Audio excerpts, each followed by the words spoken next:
All right, everyone. So welcome to our Slice of Social Justice. How about the protest, the pandemic, and racial justice, and how disasters shape social change? Our speakers for today are going to be Dr. Jordan Pascoe, who's one of our own faculty. She's an associate professor of philosophy, critical race and ethnicity studies, and women and gender studies at Manhattan College. Mitch Stripling is public health emergency manager with more than 16 years of experience across the country. He's responded to more than a dozen federally declared disaster and is the former assistant commissioner for agency preparedness or response at the New York City Department of Health and Mental Hygiene. They both had an article come out in the pandemic in the Kennedy Institute for Bioethics Journal in June, and now they're both working on a book about the social epistemology of disasters. And I will leave the Google Meet stage to you. Great. Thank you. We're excited to have you all here. We're excited to be back for Slice of Social Justice. We have done Slices of Social Justice, I think, about Hurricane Sandy, about Hurricanes Maria and Irene. Hurricane Maria?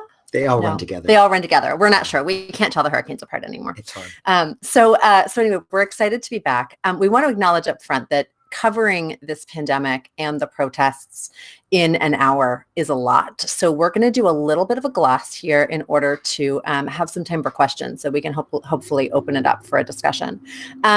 So with that in mind, I want to give Mitch the chance to start us off, and we're going to kind of go back and forth and build out a little bit of how we're thinking about this. And we'll make sure that there's time for questions at the end. So feel free to kind of either queue them up in the chat or just have them ready when we get there. So let me start off with a little bit of a background on COVID-19. I think it's been dominating the news cycle long enough that I won't go too deep in it, but I want to point out a few things that really lean into the social change aspects of it. So when COVID-19 started in this country back in February, March, one of the first things that we noticed about it as public health experts were that the outcomes from it were really inequitable. We've talked a lot about outcomes being inequitable based on age. Older people are more vulnerable. People with pre-existing conditions are more vulnerable. But it's also been really inequitable across the lines of race and ethnicity. In particular, Black folks, Indigenous folks have much higher rates of morbidity and mortality. And when you look at that, that is because they have less access to healthcare and they have less of a public health infrastructure in the areas where they live. And that was really clear really early on, although it wasn't a substantial part of the messaging that came out about it in the country. Now, as COVID came in, there are a couple of other pieces that kind of lean into our social justice angle, okay? One piece is that it started on the coast and then it sort of moved inland. So if you remember that at first it was urban areas on the coast that were hit with COVID early on, and that fueled this initial narrative that was both sort of racially charged and also charged sort of against urban areas, right? Urban areas were seen to be the places where the pandemic was spreading. Now that changed, but that fueled a lot of the initial narrative about it. So let's talk about some social justice touch points. If you remember, the first protests that happened during COVID were actually protests against the masking and social distancing measures that were put in place. Now, as a public health expert, I want to be clear with everybody because there's been so much confusion. People were asked to wear cloth face coverings and still are, not to protect yourself, but to protect other people around you. So the question of wearing a mask isn't, are you worried, right? Are you worried and thus you should wear a cloth face covering because of your worry? You're wearing a cloth face covering because you are trying to take care of other people around you who you might infect without knowing that you have COVID. And that logic is really difficult to look at from a civil liberties perspective. So the first protests we saw were anti-mask protests, and they were fueled by people who were making a civil liberties argument. You can't tell me what to do. Wearing a mask gets in the way of my rights. And it turns out that many of them, the Brookings Institution did a deep dive study of this. Many of those initial anti-mask protests were actually funded by anti-gun lobby groups who used their Second Amendment lobbying to fuel pro-gun. Did I say anti-gun? Yes. Okay, I get those confused sometimes. Those positions. They sort of used their Second Amendment logic, the right to bear arms, to say you cannot infringe on my rights by making me do this thing that will care for other people. So those kind of logics intersected each other. So we'll come back to that later. Then the second touch point that I want to talk about is then the George Floyd protests that erupted after his killing by cops in Minneapolis. And I want to dive into this because it really shows how it's connected to COVID. You can't really see these things without looking at them together. So why is that?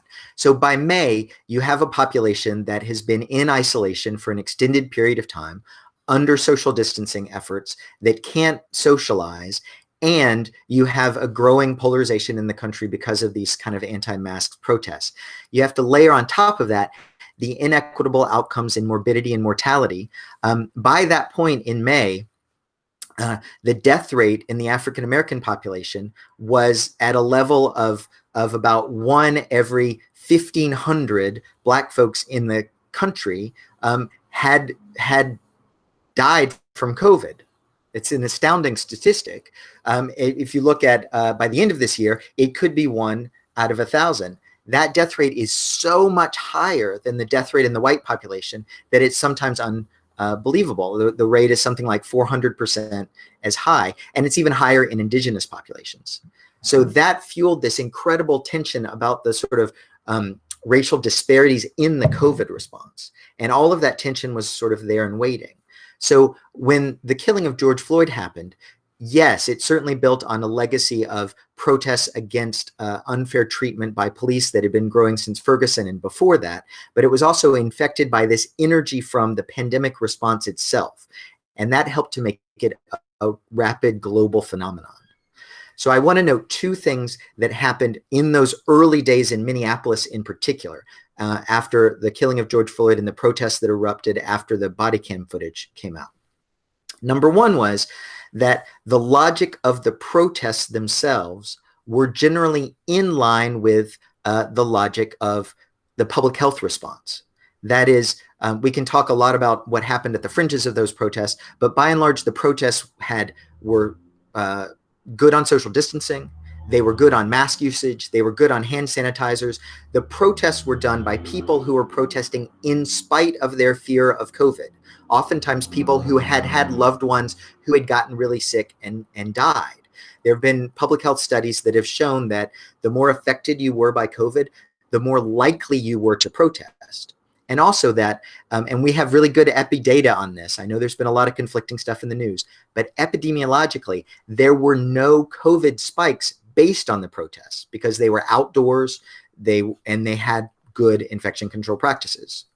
So the logic of the protests, it turned out, had something like a safety effect. The cities where there were more Black Lives Matter protests had a lower case fatality rate than COVID, not a higher one. And we saw that starting in Minneapolis and to all the places the protests happened. But there was another current that happened right after that too, which I'm going to just tell as the story of Umbrella Man, which is in those early days after the protests, when violence was happening, there was a man with an umbrella that started the window breaking in Minneapolis, who started some of the violence that was there. And it turned out he was coming from some of these far-right groups that had been protesting against the pandemic and was there to create violence and to stir up rage and conflict. Now, the reason that's important is not to say that he was the only one who committed any violence or anything like that. But what you see in disasters is this logic goes both ways after any disaster, after a Sandy or a Katrina or something like that. When you're in the disaster long enough, you start to want to work with other people towards change in your community because you see some of the underlying problems in it. And at the same time, there's a reaction against that in society where people want to push back nostalgically to the way things were before. Both of these trends start after disasters. and they lead to different places. Sometimes they lead to change, sometimes they don't. But the chaos of the disaster stirs all that up in the air. So that's my kind of breakdown of what happened, some of the social justice touch points we saw early on in the pandemic. The question is sort of why, what's going on underneath that from a theoretical perspective? Which, is obviously where I come in. So part of how Mitch and I are trying to think about disaster is we're trying to think about the both the ethical and also the epistemic practices that emerge through disaster. And we want to argue that the pandemic is really useful for understanding how disasters work, partly because it is global, right? So you get to see it everywhere. There's no escape from this disaster. And partly because the nature of a pandemic is that it's just really extended, right? So the kinds of trends that you would see emerge over days or weeks in something like a hurricane or wildfires, we're seeing play out over months. So the way that this breaks down becomes clearer. So here's what we know. The sociology of disasters has found that one of the most powerful ways that disasters create social change is that they change our perceptions.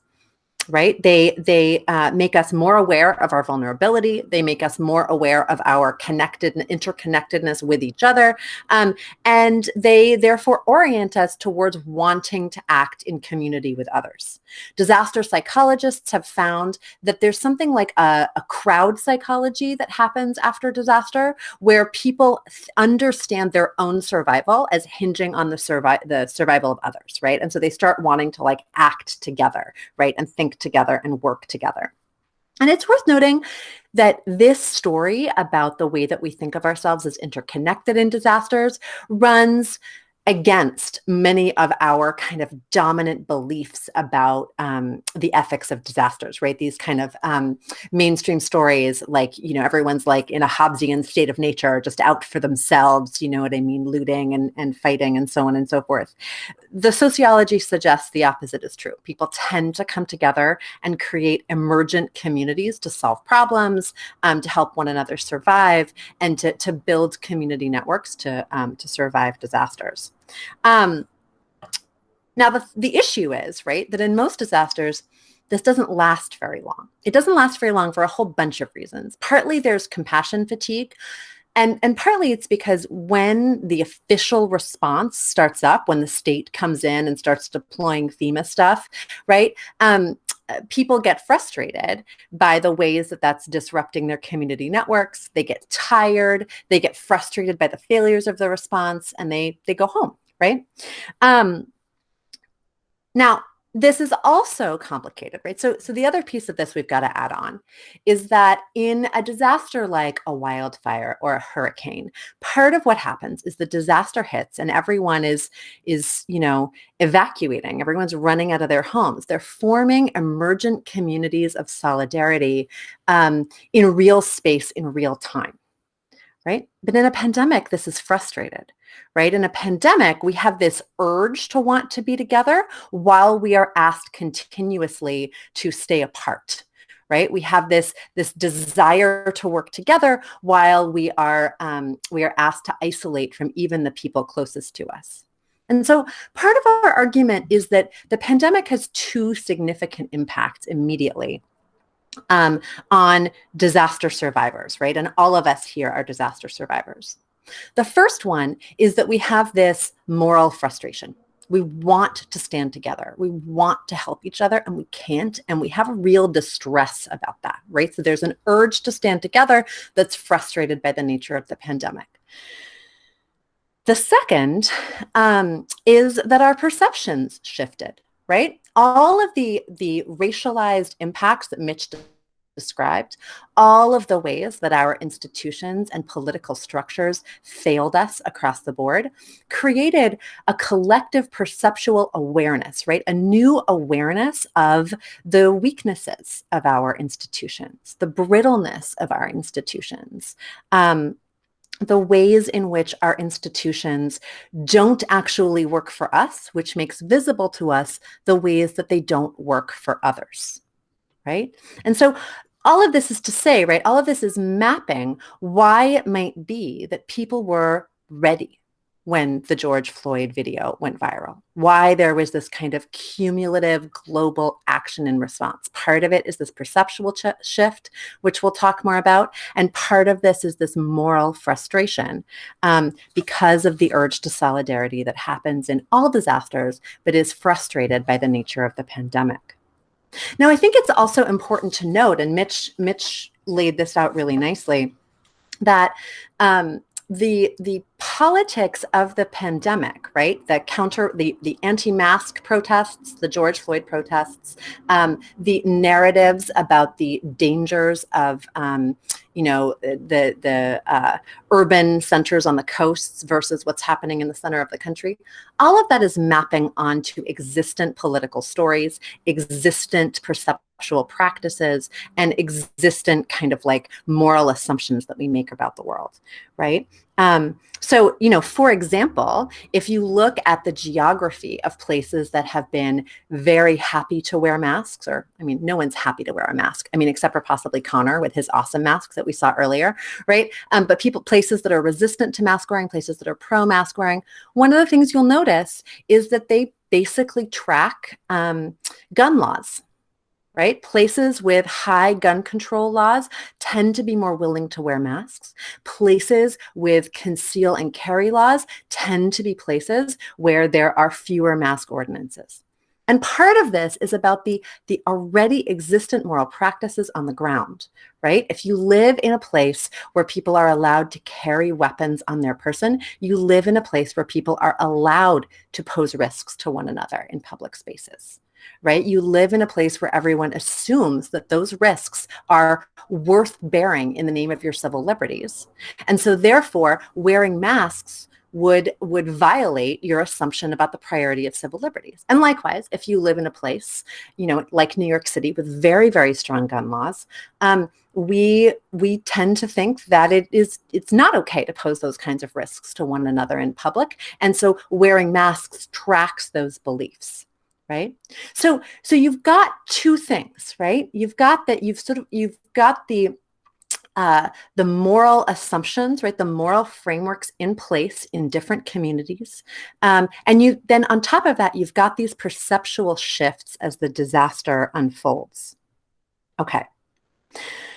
So part of what happens in a disaster, right? One way to understand what a disaster is, right, is that in our understanding of disasters, we think of disasters as exceptional circumstances, right? We're allowed to have exceptional response mechanisms, sort of exceptional political powers, exceptional aid networks, because disasters are exceptional. And that idea of exceptionality, you'll notice, right? Disasters are sort of like, well, everything broke, and that is exceptional because normally everything works. Right?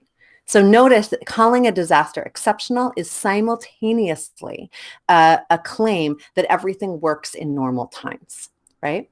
And the exceptional nature of disaster is what produces this drive to solidarity, right? We tend to understand solidarity as an exceptional condition in the United States, right? Not as like a normal feature of our social and political life, but as these mutual aid networks that spring up in disaster. And then when the disaster goes away, so do the mutual aid networks, right?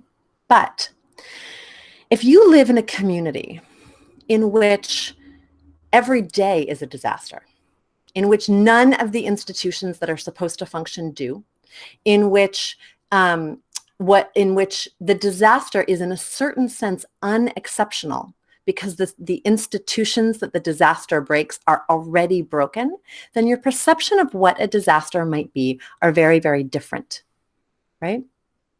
And we saw this Mitch is describing the ways in which the George Floyd protests emerge aligned with the public health logics of the disaster.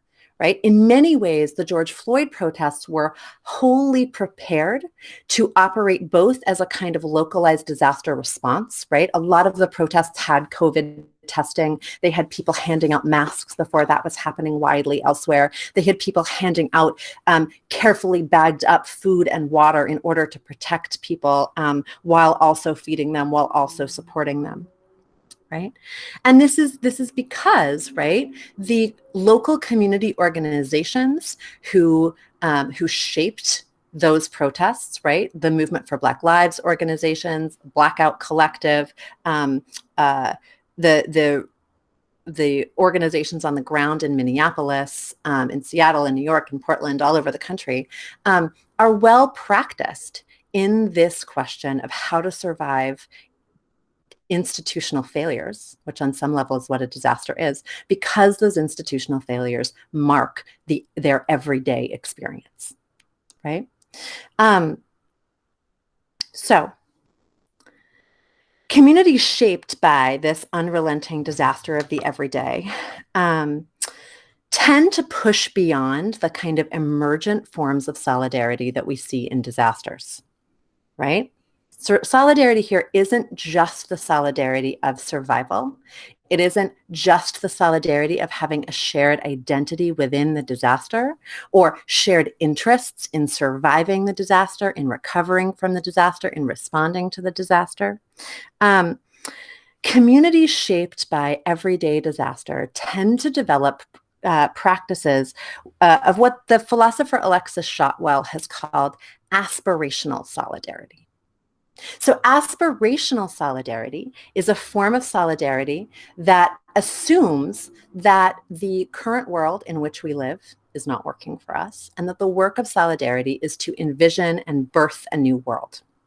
And it is organized not through shared experiences or interests, but through the collective development of a shared commitment to the future, right? It is the work of envisioning and birthing a new world, and the ongoing work of working towards that world across various differences, building coalitions in order to get there.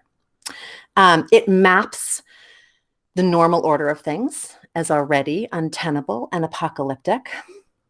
And part of what we're arguing, right, is that so that kind of aspirational solidarity can emerge in any community that maps the normal order of things as untenable and apocalyptic and wants to envision and birth a new world, right? So this tends to happen in marginalized communities who are already being failed by our institutions.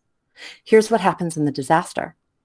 The rest of us get a glimpse of that. The rest of us have this moment, right, where we see our institutions failing us too, right? We see schools shuttering. We see our healthcare system failing us. We see our governments failing to provide, funding, failing to provide support for the unemployed, failing to surge access to PPE and medical care and so on and so forth. And that glimpse of the failure of the normal order of things opens the door to the possibility of a broader aspirational solidarity. So our argument is that what happens in the George Floyd protests is a combination of two things working that are working themselves together in ways that have the potential to be really socially transformative. On the one hand, you have Black-led organizations who have been doing this work of aspirational solidarity in the face of persistent institutional failure for years, right? Who bring to disasters a lovingly held, coherently argued vision of a possible world, right? And you have that at the moment at which people are desperate for a new vision of a possible world, and in which their own epistemic practices, their own understanding of the world has been shaken enough that they're open to it in a way that they might not have been otherwise, right? So you've got all of these people, and let's note, the George Floyd protests were unprecedented in their global size, scale, and the speed with which they spread. They were also unprecedented in the number of white people who were involved in Movement for Black Lives protests. They produced other kinds of unprecedented shifts, right? Like the explosion of anti-racist literature on the New York Times bestseller list. So part of what we're seeing happening is people have this perceptual shift, which creates this openness to new ways of seeing. this moral frustration, right? You want to be in solidarity because it's a disaster, but it's a pandemic, so you're stuck in your house watching everything on the screen, right? And you have those things making visible the failures of our institution, not just for you, but for the communities hardest hit by the pandemic.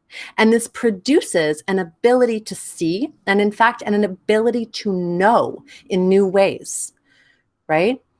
Lots of people have been like, all right, white people, like, what took you so long to get here? Like, we're happy you're here, but what took you so long?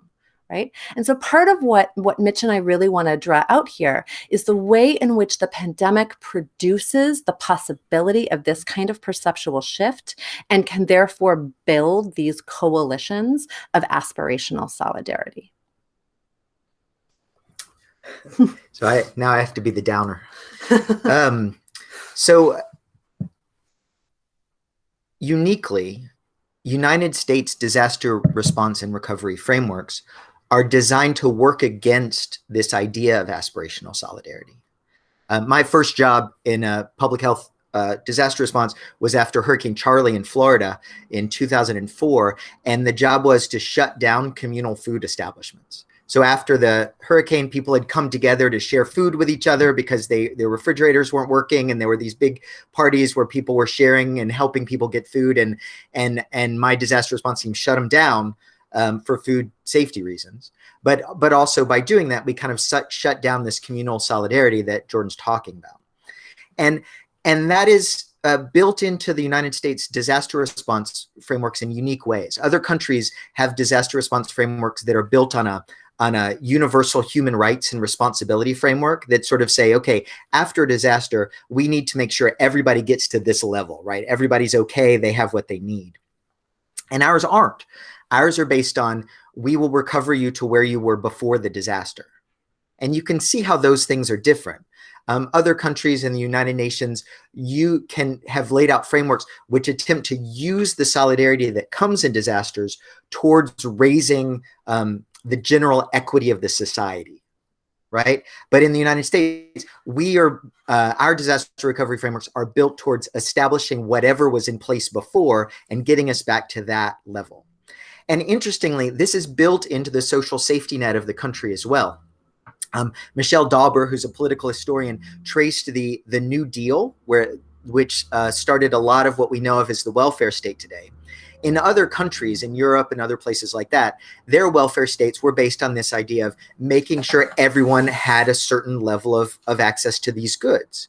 Ours weren't, actually. If you look at the New Deal and how it was passed, it was based on a disaster relief idea. What's in the legislation says, if you go back to the earliest days of our country, we've always helped people get back on their feet when they've fallen on hard times. So we should install a welfare state as a permanent disaster relief to make sure that if somebody falls on hard times, they can recover and get back to where they were before. So built into the logic of the social safety net in our country is that we will never try to raise anyone towards equity. We will never try to get everybody a fair shake. We will look at where they started, and if they fall below that, we will help them get back to that point. And if you think about it, those are two incredibly different logics in play, right? Because what that means is the social safety net will never change anything structurally built into society, right? If you were born poor, totally fine for you to stay poor. And but if you were rich and you became poor, well, you know what? We're going to help you get rich again. That's kind of what's built into that logic. Now, the way we see it in the pandemic or in other disasters, because we've seen this play out over and over again, is that these emergent norms that Jordan talked about come into place and people feel them really powerfully. But the way the disaster recovery frameworks are designed, they are designed to try to make that energy go away. And they do that by making sure that they sort of serve the kind of swing folks that are there, right? All these extra folk, Jordan said it was all the white people coming to protest, whatever it is, the people that were being well served by the society before the disaster.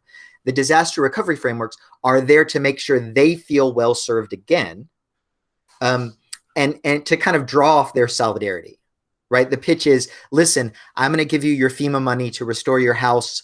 You're going to feel better about it. And then you'll kind of stop protesting because we're going to make the system working for you again. It's built into FEMA disaster assistance because you only get individual assistance to recover whatever was lost. If you had a house worth $5 million, you'll get $5 million. If your house was worth $500, that's all the help you're going to get too. So there's kind of no structural change. So the recovery frameworks try to stop any kind of nascent structural changes that are there.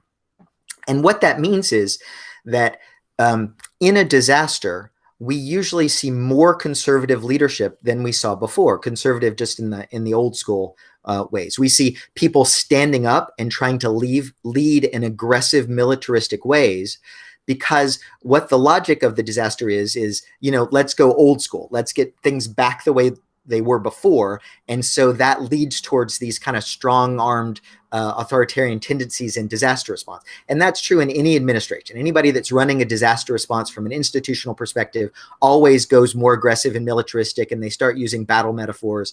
And part of that is because they are trying to lead the people listening to them back to the way things were before the disaster, whereas the community on the ground is moving towards this new vision.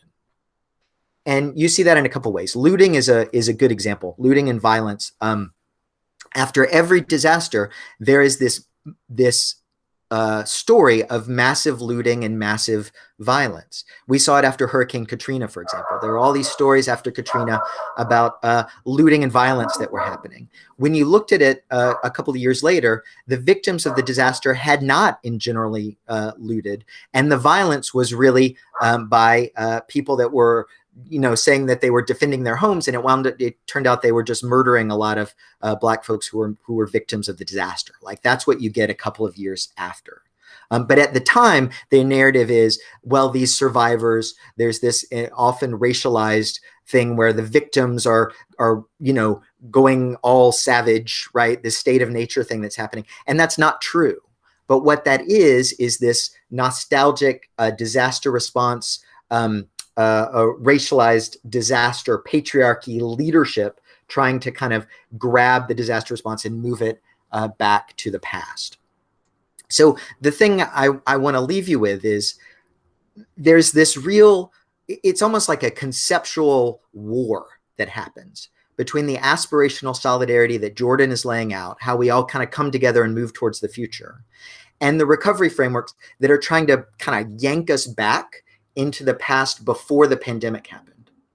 And in disasters, it can go a couple of ways. Sometimes a disaster leads to real social change. After Katrina, there were some improvements in disaster legislation, and that worked to the good.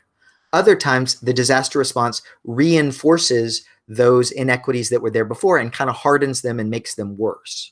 Right. So after Katrina, the public education system in New Orleans was by and large dismantled towards a set of charter schools that were funded by outside venture capitalists. Right. And that hardened in some of the inequities that were there. So it can go either way. You can think of it like a wave. Right. In a disaster, you've got this massive wave of aspirational solidarity that's kind of hitting up against a seawall or a beach that's the recovery frameworks that the society built, right? And so the question in every disaster, and the question for us right now is, how far does that wave go, right? At some point it hits and it's going to retract, and then the society will be maybe standing there but different. And what we don't know right now is how far the wave will go and what will change and what won't. Okay. All right. So I want to just close this out. I want to come back to this idea that Mitch gave us, that part of what disaster response is designed to do is to like call us back, right? Is to be nostalgic. Now, he gave us the example of the school system in New Orleans after Katrina. And I know that a lot of you have read about that, right? In part because it's one of the primary examples that Naomi Klein uses in her account of disaster capitalism. How many of you are familiar with this idea of disaster capitalism, right? That part of how disasters produce long-lasting change is that in the chaos, it creates space for capitalists to kind of come in and shutter public programs, right? So if you look at New Orleans after Katrina, you get the shuttering of public housing projects, the shuttering of schools, you get the remaking of the city along these kinds of neoliberal lines. And often disaster capitalism is framed as a kind of innovative practice. We want to argue against that. We want to say that what disaster capitalism really is a kind of settler logic, right? It is a reenactment of settler colonialism. It is nostalgia, right? And likewise, Rachel Left, who was a sociologist on the ground during Hurricane Katrina, argues that both at the level of government response, but also even at the level of many emergent community organizations on the ground, what we see alongside disaster capitalism is what Mitch referred to as racialized disaster patriarchy. That in other words, when we start to think, okay, well, what is normal? What is the normal world that we're like working our way back to? Part of what's built into our vision of normal is this racialized patriarchal nostalgia. Right? It is a world of normal in which the system serves white people. It is a world of normal in which men do the heavy lifting of responding to disaster. And you see this playing out even within emergent solidarity-based response networks on the ground. But let's notice we're seeing this in the pandemic too, right? The gendered impact of the pandemic needs to be addressed, as well as the raced impact and the way that those impacts intersect with one another, so that the burdens of the pandemic are disproportionately falling on the shoulders of women of color, right? Who are being screwed over both by the shuttering of schools, which is having an impact on all working parents, but disproportionately on women, as well as the impacts of a racialized recession, a racialized pandemic impact, as well as the fact that the majority of essential workers are women of color. Right? So this racialized disaster patriarchy is a kind of collective willingness to recreate the world according to nostalgic logics. Right? And so part of what we want to argue is that this work of aspirational solidarity is the work of resisting this. It is the work of knowing the world through the perceptual shifts of disaster in a way that makes this nostalgic world seem undesirable, impossible. Like we don't want to go back there. We want something new, but we can only build that something new by standing in solidarity with groups who know how to do this. Right? So Left, in her analysis of what happens in Katrina after New Orleans, looks at the way in which the emergent organizations on the ground, things like Common Grounds and the People's Hurricane Relief Fund, they were initiated by, they were formed by the Black Panther Party, who had been doing this work for generations in New Orleans as well as across the country. They knew how to build an emergency response network. But then even within those organizations, Black women found that they were being sidelined because of the way that patriarchal logics were operating within Black-led spaces, right? So again, this is all happening intersectionally. And so you get the emergence of Black feminist reproductive justice networks that emerge in New Orleans after Katrina, and that start to build this coalition of reproductive justice networks as both a form of healthcare and a form of community relief. And many of those organizations seed the community groups that become Black Lives Matter in the years, in the last 10 years. So you have this kind of map, right, of the ways in which existing resistant community organizations bring their aspirational visions to disaster response. Through that disaster, even more resistant visions are shaped, and those resistant visions are part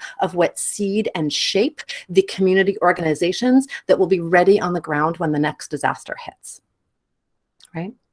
So I want to just close this out. Part of how Mitch and I are thinking about disasters is we are borrowing a framework from Audre Lorde. In her poem, A Litany for Survival, she says, and I urge you to hear this in light of Mitch's analysis of disasters as operating like a kind of wave, right? She says, for those of us at the shoreline, standing upon the constant edges of decision, crucial and alone, for those of us who cannot indulge in the passing dreams of choice, seeking a now that breathes futures.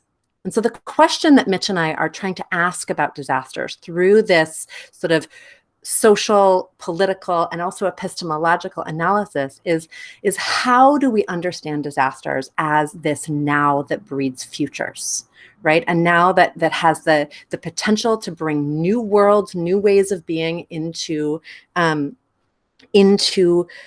being in the world, right? Rather than treating disasters as an inevitable opportunity for nostalgia, for a kind of snap back to where things were before. So I think that's what we wanted to say. Yep. So we are here for questions. I know that was a lot. We just threw like so much stuff at you guys. Sorry. That's right. We've only had each other to talk to for so long. We're so excited you guys are all here. That's right. If it was incoherent, totally fine. We'll happy to unpack it some more. Yeah. So.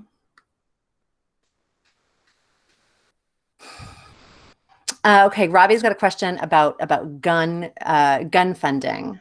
Oh, good. Okay, so I see. Yeah. So the thing about it is the initial organizing that I was talking about. This is a question about anti-mass protests and their connection to the pro-gun lobby.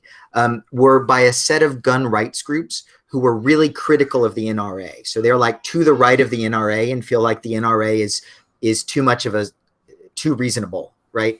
And so in doing that work, it wasn't money so much as organizing talent that they gave. It was this group called, I think they're the Door Brothers. I forget the names of their group, but they run groups in several states. And so they used that infrastructure to seed those initial rallies, but it didn't take a lot of funding, right? And again, they were tapping into a current of frustration that was there already, right? I'm not saying that they kind of made that up, but they did sort of use their kind of sweat equity to get it moving.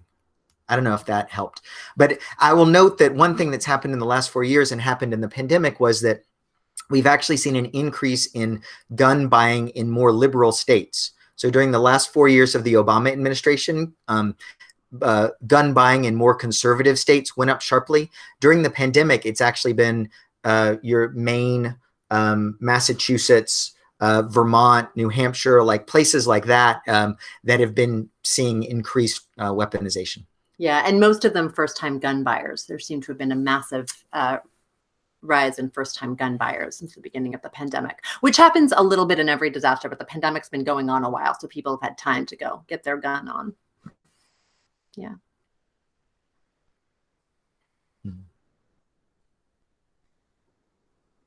Other questions? Feel free to come on if you want to just ask something or put it in the chat. Either is good.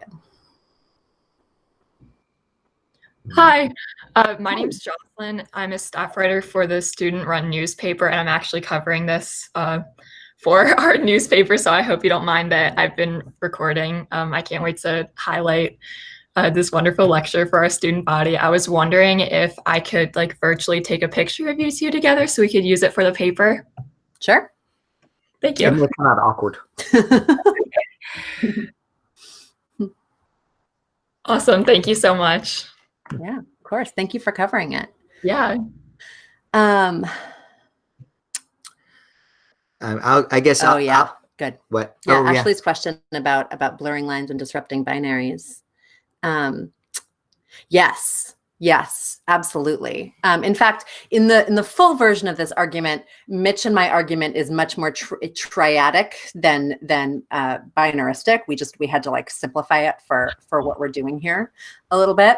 But part of what we also are trying to be able to explain in this is how to be able to articulate the different kinds of political protests that emerge out of disasters, right? Because we are seeing protests obviously now both on the both on the left and also on the far right, as well as sort of most places along the middle, I guess. But trying to figure out kind of how do the perceptual shifts of disaster shape different modes of reaction and resistance across the political spectrum? And what is it that produces the aspirational solidarity that we're talking about? Like, why is it that some modes of protest are organized through aspirational solidarity and some modes are very distinctly not, right? Like, that's part of the question. And I'll get more wonky on this, right? To talk about two concepts that are in here that are helpful.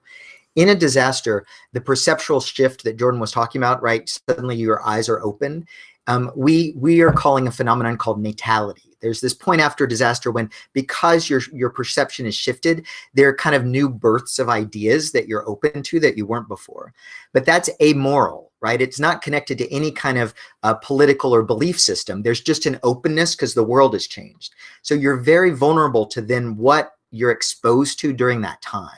And so we have this idea called refraction, where then your ideas get refracted by whatever those relationships are that you make in those crucial days or weeks after disaster. So it's a time, for instance, during the pandemic, we've seen the far right extremist groups have really attracted a lot of folks, because when you're in this shaken up place, you're vulnerable for both areas. So that's why this positive aspirational futurism that Jordan described is like so important. Because if you don't get anchored in something that is communitarian and aspirational, you can get anchored in something that is really violent and disruptive. And so that's where it's not even binary. Everybody's going on this journey, and those journeys can lead to kind of 1,000 different places. Yeah, because and I think it's also worth noting that the nostalgia itself is a kind of response to natality, right? People who,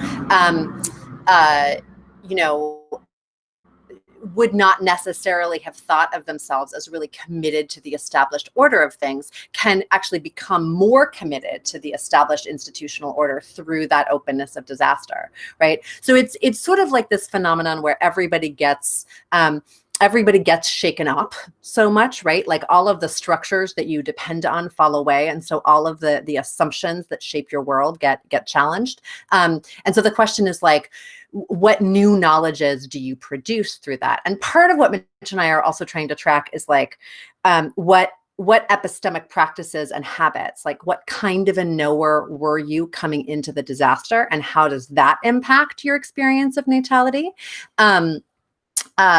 With the understanding that depending on how the disaster hits you, it may totally change your epistemic practices, or it may harden them in various ways. And trying to figure out how and why that happens is like a central part of what we're trying to figure out. I really like the addition of those two terms and that clarification. I just want to be clear, I was not at all arguing against the aspirational model that you're setting up here. I was just thinking about things that might get in the way of that model, right? Because that's the model we want to push towards, right? And the way in which the sort of chaos of everybody going in 1,000 directions might put pressure on that. Yeah, and I think it's important, like that's part of why I think theorizing disasters is so generative, is that it is chaos. And so there just are so many, especially in a disaster on this scale, there are so many moving pieces that trying to craft some kind of conceptual apparatus to understand what's going on is I mean, chaos is absolutely the right term for sort of like what it is you're trying to theorize. Yeah. John, you have a question. Oh, hi. Hi. So as somebody who studies American political thought, I would say that our society is extraordinarily susceptible to narratives of nostalgia.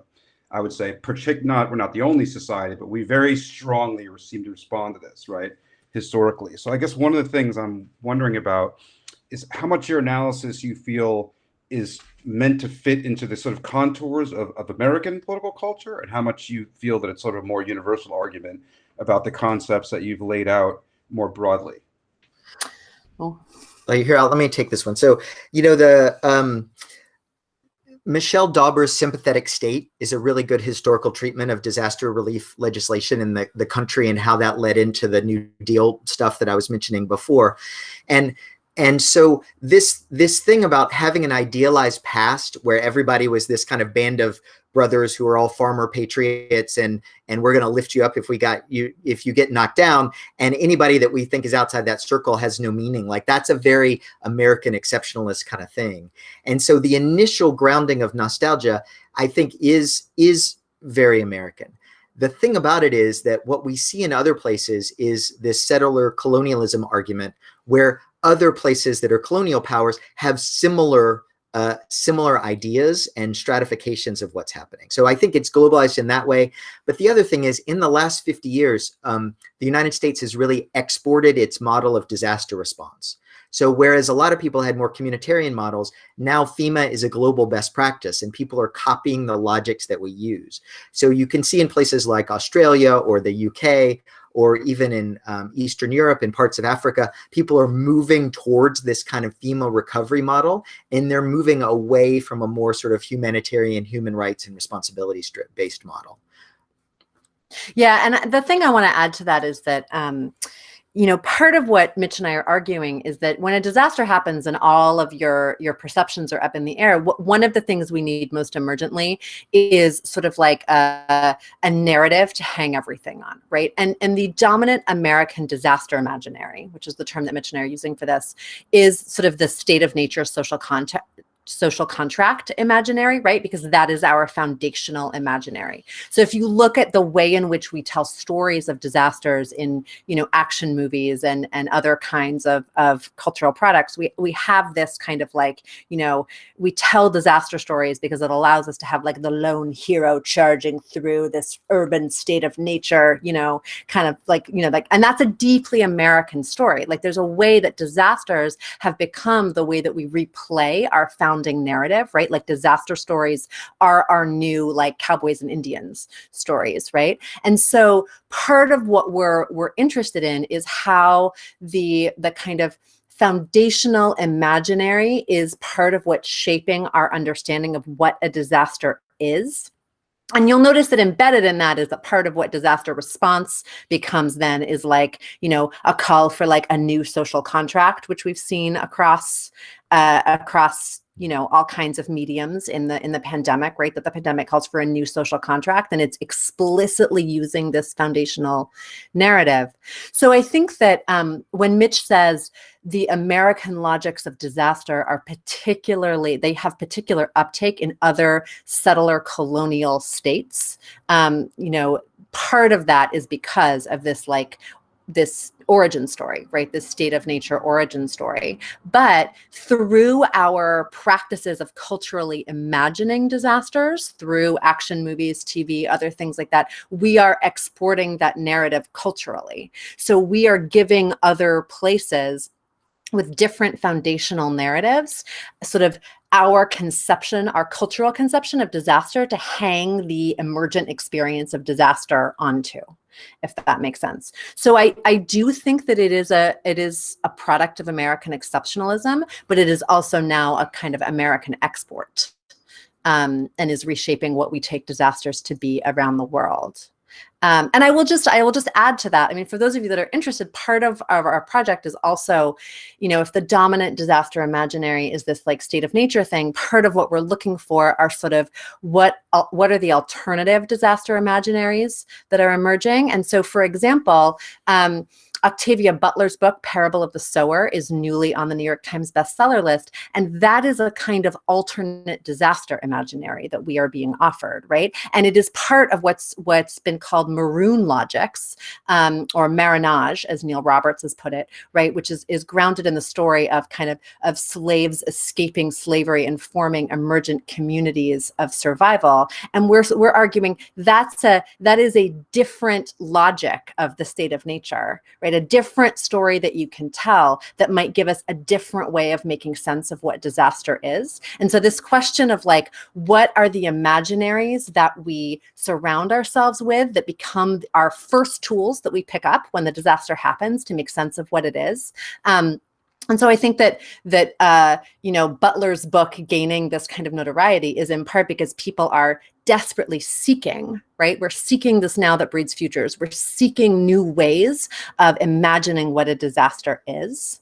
And so I find a lot of hope in that, in terms of the possibility that we might, in the magnitude of this disaster, begin to rethink the possibilities of what disasters are.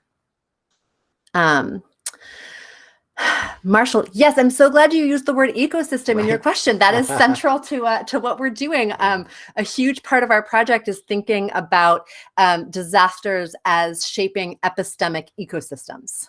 So for like my philosophy nerds out there, that's really what we're looking at, is because, and this comes back to Ashley's first question, it's not a binary, right? The only way to kind of understand interactions in the state of chaos is as this complex ecosystem. As a way of reshaping exactly what we think the disaster imaginary is. Yeah. Because part of it is, and I know we're out of time, so I'll just to maybe close with this. If you look at this ecologically, ecosystems have a life cycle, right? They're destroyed and created all the time. And so similarly, disasters do that to some of our information ecosystems. So the question of aspirational solidarity is, in an ecosystem, imagine a forest fire, right? You don't want to burn down the entire forest when you change it, right? You want to be able to, with intention, know what to keep and what to let go of. And so that's why, yeah, I think reshaping the imaginary in intentional ways is the thing that's important to do. Yeah. Cool. Well, thank you guys all so much. This was actually our first time presenting this together. Mm-hmm. So we're super excited that you all came to talk with us about it. And we'd be happy to continue the conversation if anybody wants to reach out. So thank you all for being here. Thanks so much. Yeah.